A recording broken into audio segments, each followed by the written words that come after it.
Morning everyone. Today's topic is market structure part 2. अभी तक हमने मार्केट स्ट्रक्चर में सबसे पहले परफेक्ट कंडीशन, इम्परफेक्ट कंडीशन को लिया था। इम्परफेक्ट कंडीशन के जो पार्ट्स थे उनको आज हम लोग डिटेल में करेंगे। परफेक्ट कंडीशन ऑलरेडी कर चुके हैं। तो मार्केट स्ट्रक्चर से आईएएस मेंस में, सिविल सर्विसेज मेंस में सबसे ज़्यादा क्वेश्चंस आए हैं, जिसको देखा गया है एज ए ऑप्शनल सब्जेक्ट। इसलिए ओलिगोपोली, मोनोपोली, मोनोपोलिस्टिक, ये जो इम्परफेक्ट कंपटीशन मार्केट के पार्ट्स हैं, इन मार्केट्स को हमें डिटेल में समझना होगा। तो आज का टॉपिक है हमारा oligopoly. What do mean the oligo? Oligo means a few, small, छोटी, कम से कम, यानी ऐसी जो कम मात्रा में हो, उसका मीनिंग है ओलिगो। ओलिगोपोली जब कंबाइंडली बोलेंगे तो उसका हो जाएगा एक मार्केट का टाइप। तो मार्केट टाइप में ओलिगोपोली एक इम्परफेक्ट के अंदर आता है। इम्परफेक्ट कंडीशन के अंदर ओलिगोपोली मार्केट भी एक टाइप की मार्केट है। इसकी फीचर्स क्या है, इसके जरूरी कितने कैरेक्टरिस्टिक्स है, उनको बेस पर क्वेश्चंस मेंस में पूछा जाता है। तो जिसमें आपको 150 वर्ड्स में आएगा ओलिगोपोली मार्केट के स्ट्रक्चर्स क्या है, ओलिगोपोली मार्केट का इंपॉर्टेंस क्या है, और ये किस तरह से इकोनॉमी को अफेक्ट करता है अगर ओलिगोपोली टाइप की फर्म इकोनॉमी में है। तो सबसे पहले हम डेली लाइफ के एग्जांपल्स से देख लेते हैं ओलिगोपोली को आसान भाषा में समझने के लिए। ओलिगोपोली मार्केट वो है जैसे आपकी डेली लाइफ में आप देखते हैं सॉफ्ट ड्रिंक कंपनीज हैं। सॉफ्ट ड्रिंक कंपनीज हैं, उसमें आ जाएगा कोको कोला, आपका आ सकता है, जिसकी बहुत सारी वैरायटीज है। पूरी कोको कोला कंपनी की बहुत सारी वैरायटीज है। इसके साथ साथ में और भी दूसरे मार्केट्स आ जाते हैं, जैसे एयरलाइंस है। एयरलाइंस यानी ऐसी फर्म्स जो बहुत ही कम मात्रा में हो, जिनमें इन्वेस्टमेंट हाई पर हो, और वो पूरे मार्केट को कैप्चर करके रखी हो अपने प्रोडक्ट के थ्रू या अपने सर्विसेज के थ्रू। तो एयरलाइंस इसका बेस्ट एग्जांपल है, जिसमें फ्यू फर्म्स हैं, जैसे आपका किंगफिशर है, और इसके पहले आपका जेट एयरवेज या दूसरी तरह से थी एयर इंडिया थी। इन चीज़ों को हम मार्केट स्ट्रक्चर, तो ओलिगोपोली मार्केट के स्ट्रक्चर को समझने के पहले हम जान लेते हैं ओलिगो की मीनिंग क्या है, जो कि ग्रीक वर्ड ओलिगोस से बना है। ओलिगोस का मतलब होता है कोई चीज जो कम मात्रा में हो। तो आपने देखा कि कई तरह के इकोनॉमिक्स के वर्ड हमें मिलते हैं जो ग्रीक वर्ड से मिलते जुलते होंगे, जो आज इकोनॉमिक्स में माइक्रो में यूज हो रहा है। ओलिगोस मीन्स ये ग्रीक वर्ड है जिसका मतलब होता है कोई चीज भी जो कम मात्रा में हो, और ओलिगोपोली पूरे मार्केट स्ट्रक्चर को बताते हैं जो इम्परफेक्ट मार्केट का एक पार्ट है। ओलिगोपोली का एग्जांपल्स हमने देख लिया। सॉफ्टवेयर मार्केट है, जो बहुत ही कम कंपनियां हैं जो हाई वॉल्यूम में इन्वेस्टमेंट करती हैं और उनके प्रोडक्ट को वो मार्केट में सेल करती हैं। एयरलाइंस जैसे एक दूसरा एग्जांपल है, जो एयर सर्विसेज प्रोवाइड करती है, आपके देश में भी करती है, दूसरे देशों में भी करती है, जो डिफरेंट एयरलाइंस है।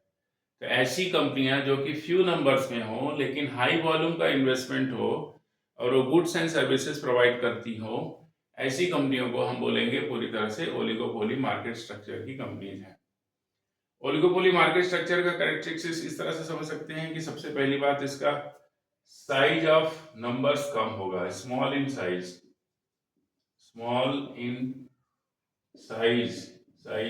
या इसको हम कह सकते हैं इन नंबर्स में कम होती हैं, इन नंबर्स में स्मॉल होती हैं, नंबर्स में कम रहती हैं। ये सबसे पहला कैरेक्टरिस्टिक्स है कि ये ज़्यादा फर्म नहीं होगी, पूरी इकोनॉमी को कैप्चर करके रखी होंगी, और थोड़ी सी फर्म होगी जो कि अपने प्रोडक्ट को या सर्विसेज को प्रोवाइड करती हो।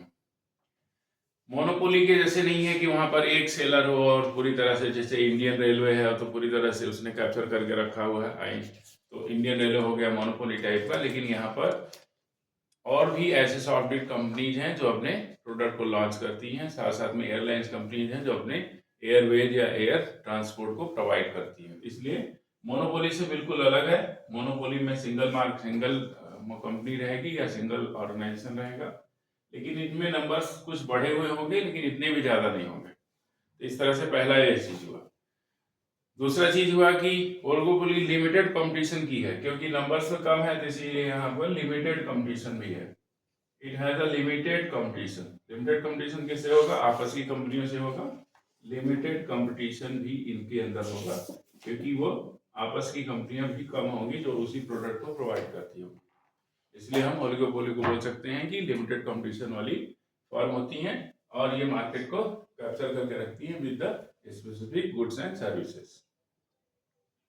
नेक्स्ट कैरेक्टरिस्टिक्स जो ओलिगोपोली का होता है उसको कंटिन्यू में देख लेते हैं। अभी तक हमने देखा कि फ्यू फर्म्स होंगी, स्मॉल फर्म्स होंगी, कम होंगी, नंबर इन साइज कम होगी। दूसरी चीज थी कि मार्केट में इनका कॉम्पिटिशन कम से कम होगा, क्योंकि नंबर ऑफ फर्म्स कम होगी तो आपस में कॉम्पिटिशन ही कम होगा। अब अगला स्ट्रक्चर आता है कि इसका और क्या कैरेक्टरिस्टिक्स है, तो हाई स्टार्टअप कॉस्ट होती है इनकी। जो थर्ड हमारा कैरेक्टरिस्टिक्स होगा, हाई स्टार्टअप कॉस्ट होगी इनकी, क्योंकि ये बहुत हाई वैरायटी में या नंबर ऑफ लार्ज वॉल्यूम्स में प्रोडक्ट को पूरे ऑल ओवर कंट्री या आउट ऑफ कंट्री भी सेल आउट करेंगी। एक्सपोर्ट भी मटेरियल इनका रहेगा, साथ साथ में डोमेस्टिक मार्केट को भी कैप्चर करना होगा और पॉपुलेशन की साइज के हिसाब से इनको सबको फिलफिल करना होगा। अपने प्रोडक्ट को ऐसा रखना होगा जिससे सारे लोग उसको खरीद सके। इसलिए इनका हाई स्टार्टअप कॉस्ट होगा, इनको बनाने में या इनको स्टार्टअप करने में बहुत ही ज्यादा कॉस्ट लगेगी। हाई बैरियर टू एंट्री होगा। नेक्स्ट है आपका हाई बैरियर टू एंट्री। कैसा हाई बैरियर है, कोई रोक नहीं लगा है, लेकिन इतने ज्यादा कॉस्ट है कि अपने आप ही रुकावट आ जाती है। सारी फर्म इसमें इतना साहस या इतना वो करेज नहीं कर पाती कि वो अपने इतने अमाउंट ऑफ मनी को इन्वेस्ट कर सके, तो हाई बैरियर एंट्री हो जाएगी। हाई बैरियर एंट्री हो जाएगी। यहाँ पर नॉर्मली सभी कंपनीज इसमें एंट्री नहीं करेंगी, इस सेक्टर को कैप्चर नहीं कर पाएंगी। इसमें एक और चीज होगी, स्ट्रॉन्ग ब्रांड लॉयल्टी होगी। स्ट्रॉन्ग ब्रांड लॉयल्टी होगी, यानी जो ब्रांडेड चीजें होंगी वो उसको पूरी तरह से फुलफिल करेंगे, यानी क्वालिटी कंट्रोल इनका सबसे ज्यादा रहेगा, लॉयल्टी होगी इनकी। इसको आप समझ सकते हैं, इन 5 फीचर से आप समझ सकते हैं कि ओलिगोपोली मार्केट किस तरह से है। और इकोनॉमिक स्केल इनकी क्या रहेगी, बहुत ज्यादा रहेगी, हायर स्केल रहेगी, यानी प्रोडक्शन इनका हायर रहेगा। तो इसको लिख सकते हैं, economic scale is also higher. Economic scale is also higher, is also higher. इस तरह से आप इनका इकोनॉमिकली ले सकते हैं, इनका प्रोडक्टिविटी भी हाई क्वांटिटी का होगा। ओलिगोपोली मार्केट के और भी कुछ कैरेक्टरिस्टिक्स होंगे जिससे उसकी प्राइसिंग के ऊपर भी इफेक्ट डालेंगे। इनका सबसे ज्यादा रहेगा कि प्रोडक्ट डिफरेंशिएटेड भी हो सकता है और होमोजीनियस भी हो सकता है। तो product can be differentiated. Differentiated किस बेस पर होगा, इनके मॉडल के बेस पर होगा, इनके मॉडल के बेस पर होगा, ब्रांड के बेस पर होगा। ब्रांड इनका भी कुछ अलग रहेगा, मॉडल भी अलग रहेगा। इस तरह से भी ओलिगोपोली मार्केट इनके प्राइस को अलग अलग भी डिसाइड करेगा। इसको हम बोल सकते हैं कि ओलिगोपोली मार्केट में प्रोडक्ट डिफरेंशिएटेड भी हो सकता है और होमोजीनियस भी हो सकता है। इसमें एक तरह से मोनोपोलिस्टिक और परफेक्ट कंपटीशन का भी कुछ नेचर हमें दिखाई देता है। नेक्स्ट है, फर्म अलग अलग तरीके से बिहेव करती है। इस मार्केट में फर्म कैसे बिहेव करती है, अलग अलग तरीके से। जैसे इसको हम अलग अलग मॉडल्स में देख सकते हैं। एक है कोरनॉट मॉडल, एक है कोरनॉट मॉडल, इसको बोल सकते हैं COURNOT। कोरनॉट मॉडल से भी हम इसको समझ सकते हैं। कोरनॉट मॉडल में क्या आता है उसको देख लेते हैं। कोरनॉट मॉडल फर्म ये अज्यूम करता है कि फर्म कंपीट करेगी बाय चूजिंग आउटपुट क्वांटिटी, यानी फर्म एक दूसरे से कंपटीशन कैसे करती है, आउटपुट को घटा या बढ़ा करके। यानी कोरनॉट मॉडल कहता है कि ओलिगोपोली मार्केट में फर्म कंपीट करेगी। दूसरी फर्म है, फर्म ए है और इधर फर्म बी है। इनका सिमिलर टाइप का प्रोडक्ट भले ही हो, जैसे मान लीजिए इनका सॉफ्ट ड्रिंक इनका भी है, सॉफ्ट ड्रिंक ये भी बनाती हैं, सॉफ्ट ड्रिंक ये भी बनाती हैं। तो इनका कैसे कंपटीशन होगा, अपनी क्वांटिटी पर। इनकी क्वांटिटी समझ लीजिए हम बड़े क्यू से दिखा दे रहे हैं तो ज्यादा क्वांटिटी है, कंपेयर विद इनकी क्वांटिटी कम है। तो एक दूसरे को कैसे कंपीट करती हैं, bye their number of production से करती है। यानी क्वांटिटी अपनी ज्यादा कर सकती है, क्वांटिटी को बढ़ा सकती हैं, तो दूसरी फर्म को कैप्चर करने की कोशिश कर सकती हैं, उसके प्रोडक्ट को ये मार्केट में आने से रोक सकती हैं, अपनी प्रोडक्ट को इतनी फ्लडेड कर सकती है मार्केट में कि उससे लोग उनके ही प्रोडक्ट को लेना शुरू कर देंगे। और दूसरा जो कम प्रोडक्शन करने वाली रहेगी उसकी प्राइसिंग के ऊपर भी रहेगा, प्राइस कंट्रोलिंग उसकी ज्यादा रहेगी, उसके बेस पर ये कैप्चर कर सकती है मार्केट को। इसको हम बोल सकते हैं बाई कोरनॉट मॉडल, इसको बोलते हैं कोरनॉट मॉडल। नेक्स्ट मॉडल हमारा आता है ओलिगोपोली मार्केट का। इसको पहले कॉर्नर मॉडल्स हमने कर लिया, जिसमें आपका था कि फर्म जो है एक दूसरे की क्वांटिटी से कम्पीट करती है। अब हमारा दूसरा मॉडल आता है बर्ट्रांड मॉडल। ओलिगोपोली मार्केट को और समझने के लिए अलग अलग लोगों के मॉडल को समझना जरूरी होगा। बर्ट्रांड मॉडल क्या कहता है? बर्ट्रांड मॉडल कहता है कि हमें किसी भी तरह से प्राइस को चूज करके ही फर्म को कंपटीशन करना है। यानी यहाँ पर अगर हम एग्जांपल ले लेंगे, फर्म ए है और फर्म बी है, तो इनके दूसरे दोनों के प्रोडक्ट अगर हैं एक ही क्वांटिटी, सपोज करो एयरलाइन को इन्होंने ले लिया, एयरलाइन सर्विसेज ये भी प्रोवाइड करती है और एयरलाइंस ये भी प्रोवाइड करती है। ये किस चीज को लेंगे? ये अपनी टिकटिंग को इतनी कम कर देंगे, प्राइस इतनी कम कर देंगे कि इस फर्म से अपने आप ही इनका कंपटीशन होने लगेगा और ये कंपटीशन के बाहर इस बी को कर देंगे, क्योंकि वो अपनी प्राइसिंग को इतना लूज कर देंगे। तो इस तरह से बर्ट्रांड मॉडल को कह सकते हैं कॉर्नॉट मॉडल से बिल्कुल डिफरेंट है। वहाँ पे क्वांटिटी को बढ़ा करके सर्विसेज प्रोवाइड कर दी जाती है कम रेट पर, यहाँ पर प्राइस को ही डायरेक्ट घटा करके ही हम बर्ट्रांड मॉडल में अपने कंपटीशन वाली फर्म को हम उसको विवश कर सकते हैं कि वो भी अपने प्राइस को लो कर दे। इस तरह से कंपटीशन हाई लेवल पे होता है, और हाई लेवल होने का मतलब ये है कि पहले हमने देख लिया कि फ्यू फर्म्स होती हैं। फर्म्स क्या होती है? लिमिटेड में होती है, और उनका लार्ज वॉल्यूम का इन्वेस्टमेंट होता है। इन्वेस्टमेंट कैसा होता है? लार्ज वॉल्यूम का होता है, यानी सभी लोग नॉर्मली इस कंपटीशन की मार्केट में नहीं आ सकते हैं।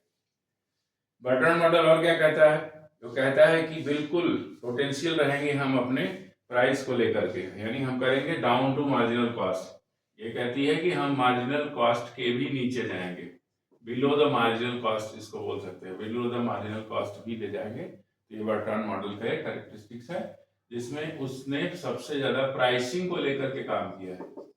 प्राइसिंग को लेकर काम किया, यानी अपने प्रोडक्ट का प्राइस इतना कम कर देता है कि दूसरी फर्म अपने आप विवश होकर के कंपल्सरली अपनी प्राइस को भी कम करेगी, जिससे कि कंपटीशन उनका टफ बना रहे। स्टैकलबर्ग मॉडल क्या कहता है?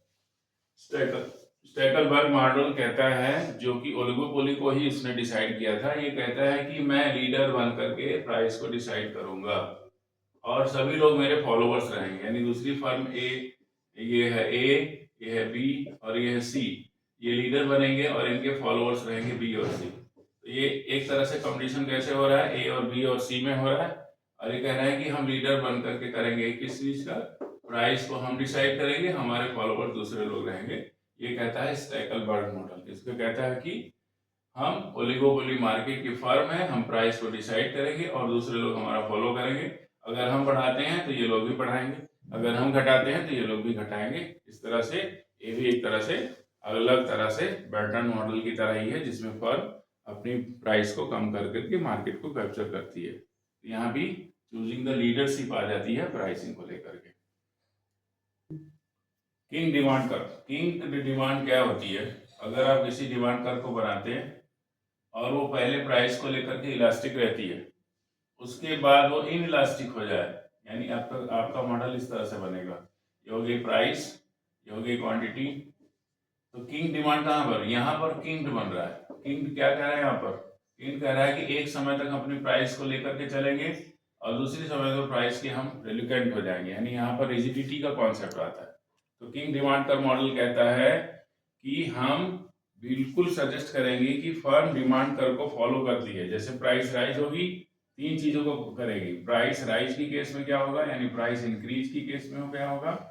फर्म अपनी प्राइस को इंक्रीज कर देगी, दूसरी फर्म उसका फायदा उठा लेती है। दूसरा प्राइस डिक्रीज कर देती है, तो प्राइस डिक्रीज में भी उसको फायदा मिल जाता है।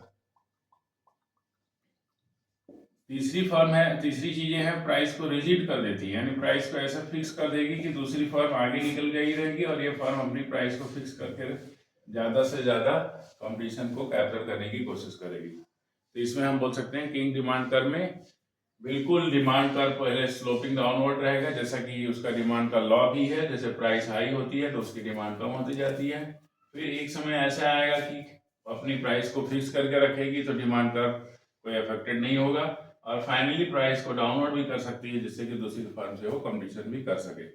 इसलिए price increase, price decrease, price rigid, तीनों कंडीशन में हम किंग डिमांड कर्व मॉडल को हम लेते हैं ओलिगोपोली मार्केट के लिए।